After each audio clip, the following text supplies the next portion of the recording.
Hello everyone, welcome back to my YouTube channel आयजा cook food. आज हम बनाएंगे रजब की स्पेशल मीठी टिक्कियाँ। मीठी टिक्कियाँ कई लोग बना पाते हैं और कई लोग नहीं बना पाते हैं। रेशो बिगड़ जाता है, ऊपर नीचे रेशो हो जाता है, टिक्कियाँ बिखरने लगती है कढ़ाई में जाके। तो आज हम बिल्कुल आपको परफेक्ट तरीके से मीठी टिक्कियाँ बनाने का एकदम यूनिक तरीका बताएंगे और आप एक ही बार में बिल्कुल परफेक्ट तरीके से मीठी टिक्कियाँ बना लेंगे। तो चलिए फ्रेंड्स, बनाना शुरू करते हैं बिना कोई देरी। बनाने के लिए हमने यहाँ पर ली है 1 कटोरी मैदा। मेजरमेंट का आप यहाँ पर पूरे तरीके से ध्यान रखें। घर के कोई भी बर्तन आप ले सकते हैं। मेजरमेंट के लिए कप, कटोरी, गिलास यहाँ पर ले सकते हैं। तो मैंने यहाँ पर घर की कटोरी से ही मेजरमेंट करूँगी।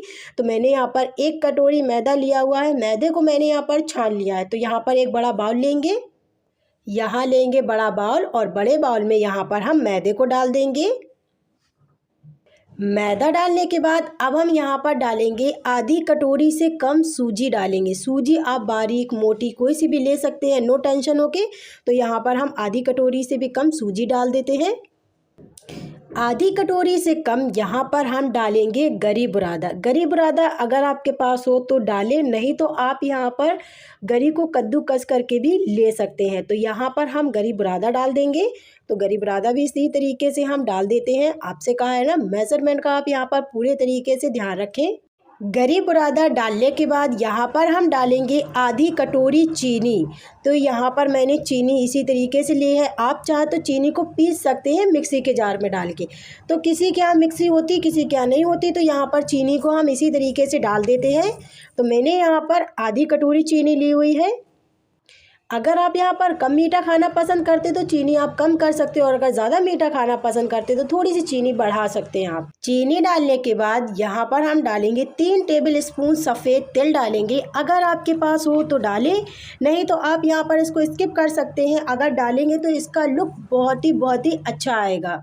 तो मैंने यहाँ पर 3 टेबल स्पून तिल डाल दिए हैं। अब हम यहाँ पर डालेंगे 1 टेबल स्पून देसी घी डालेंगे। घी को आपको पिघला के नहीं डालना है, इसी तरीके से डालना है। अगर आपके पास घी ना हो तो आप यहाँ पर रिफाइंड ऑयल भी डाल सकते हैं, लेकिन घी डालेंगे तो आपकी रेसिपी खस्ता बनेगी, और अगर आप रिफाइंड ऑयल डालेंगे तो आपकी रेसिपी यहाँ पर कुरकुरी बनेगी। 1 टेबल स्पून घी डालने के बाद यहाँ पर हम 2 टेबल स्पून रिफाइंड ऑयल डालेंगे, क्योंकि हमें यहाँ पर रेसिपी को कुरकुरा और खस्ता चाहिए होगा। तो यहाँ पर इसीलिए हम 2 टेबल स्पून रिफाइंड ऑयल डालेंगे। तो यहाँ पर हमने 2 टेबल स्पून रिफाइंड ऑयल डाल दिया है। अब हम यहाँ पर सारी चीज़ों को अच्छे से मिक्स करेंगे। तो यहाँ पर हम सारी चीज़ों को अच्छे से मिक्स कर लेते हैं। अगर आपने मेरे तरीके से एक बार यहाँ पर मीठी टिक्कियाँ बना ली ना, बिल्कुल आपकी यहाँ पर परफेक्ट तरीके से मीठी टिक्कियाँ बनेगी। रेशो आप ऊपर नीचे ना करिए, बिल्कुल इसी तरीके जैसे मैंने यहाँ पर बिल्कुल परफेक्ट तरीके से मेज़रमेंट किया हुआ है, आप यहाँ पर बिल्कुल उसी तरीके से मेज़रमेंट करें। तो यहाँ पर इसको हम अच्छे से मिक्स कर लेंगे इस तरीके से। मैंने यहाँ पर इसको कर लिया है अच्छे से मिक्स, और मैं आपको यहाँ पर दिखाती हूँ कि बिल्कुल परफेक्ट तरीके से मोयन डला हुआ है कि नहीं डला हुआ है। तो यहाँ पर हम लेंगे इस तरीके से और इसको मुट्ठी में बांधेंगे, और ये देखिए बिल्कुल परफेक्ट तरीके से बंध रहा है। तो समझ लीजिए मैंने यहाँ पर बिल्कुल परफेक्ट तरीके से घी और रिफाइंड दोनों चीज़ें मैंने यहाँ पर अच्छे से डाली हुई है। तो अब हम यहाँ पर आटा गूँधेंगे। तो हम यहाँ पर आटा गूँधेंगे पानी से। अगर आपको ज़्यादा दिन तक इस रेसिपी को नहीं रखना है तो आप यहाँ पर दूध से भी आटा गूँध सकते हैं, लेकिन यहाँ पर हम पानी से गूँधेंगे कि आप यहाँ पर इस रेसिपी को लंबे समय तक रख सकें और इंजॉय कर सकें। तो यहाँ पर हम आटा पानी से गूँधेंगे। तो पानी आपको यहाँ पर गर्म ठंडा लेने की ज़रूरत नहीं है, नॉर्मल पानी आप ले सकते हैं। तो यहाँ पर हमें टाइट आटा नहीं गूँधना है, ना आटा हमें सॉफ्ट गूँधना है। आटा हमें बिल्कुल परफेक्ट तरीके से गूँध कर तैयार कर लेना है। तो यहाँ पर इसको क्या करेंगे, सबसे पहले मैंने यहाँ पर अभी थोड़ा पानी डाला है। थोड़ा पानी डाल के अच्छे से मिक्स करेंगे। एकदम से हमें पानी नहीं डालना है। अगर आपने एकदम से पानी डाल दिया तो आटा आपका पतला भी हो सकता है।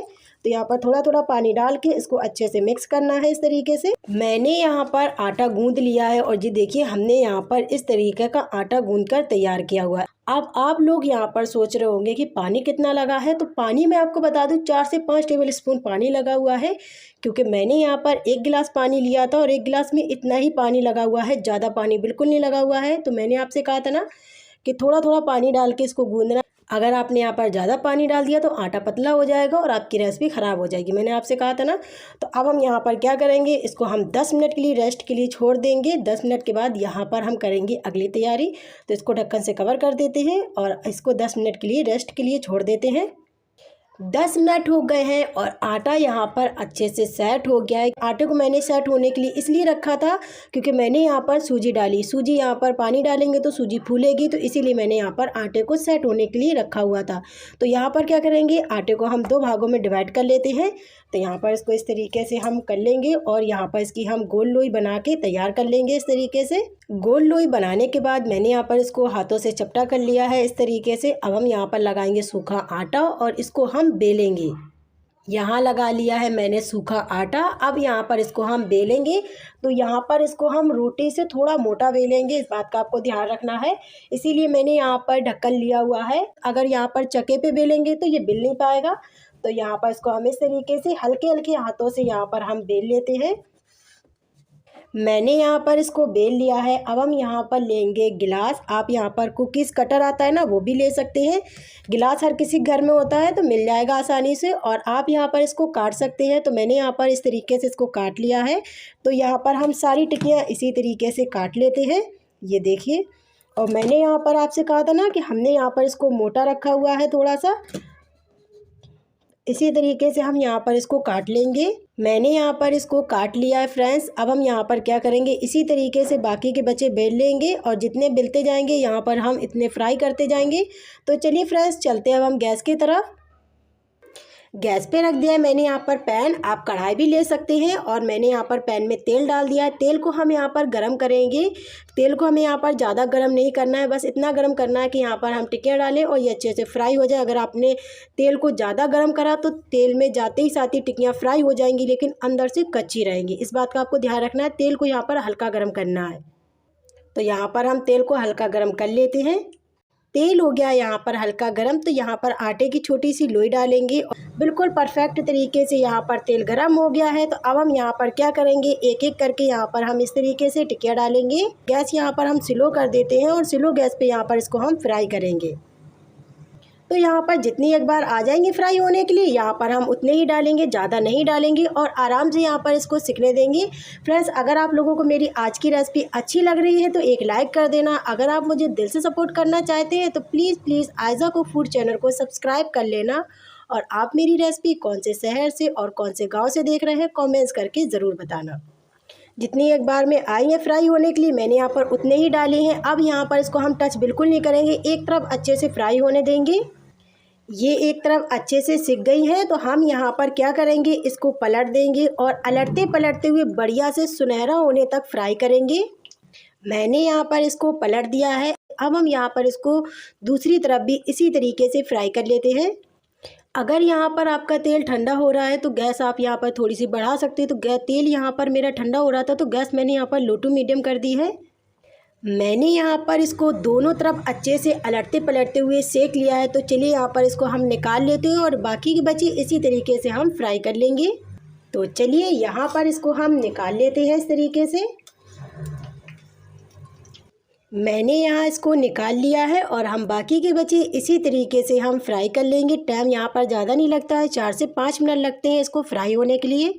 गर्मा गर्म मैंने यहाँ पर मीठी टिक्कियाँ बनाकर सर्व कर ली हैं। आप यहाँ पर इस त्यौहार बनाइए मेरे तरीके से। मीठी टिक्कियाँ बिल्कुल परफेक्ट तरीके से बनेंगी, बिल्कुल ख़राब नहीं होगी, बच्चे बड़े बूढ़े सब खा लेंगे। तो फ्रेंड्स, कैसी लगी मेरी आपको आज की रेसिपी, कमेंट्स करके ज़रूर बताना। रजब की ये स्पेशल रेसिपी है, एक बार मेरे तरीके से ज़रूर बनाइए और यकीन मानिए आपको बेहद पसंद आएगी। फ्रेंड्स, अगर आप लोगों को मेरी आज की रेसिपी अच्छी लगी हो तो एक लाइक कर देना। चैनल पे मेरी न्यू है तो चैनल को सब्सक्राइब कर लेना और बेल आइकन घंटी बटन ज़रूर दबाना, जिससे मैं नई रेसिपी लेकर आऊँ वो रेसिपी आप तक सबसे पहले पहुँचे। तो फ्रेंड्स, मिलते हैं हम आपसे अगली रेसिपी में, यानी न्यू रेसिपी में। जब तक के लिए bye bye and take care. अपना ख्याल रखना, दुआ में याद रखना।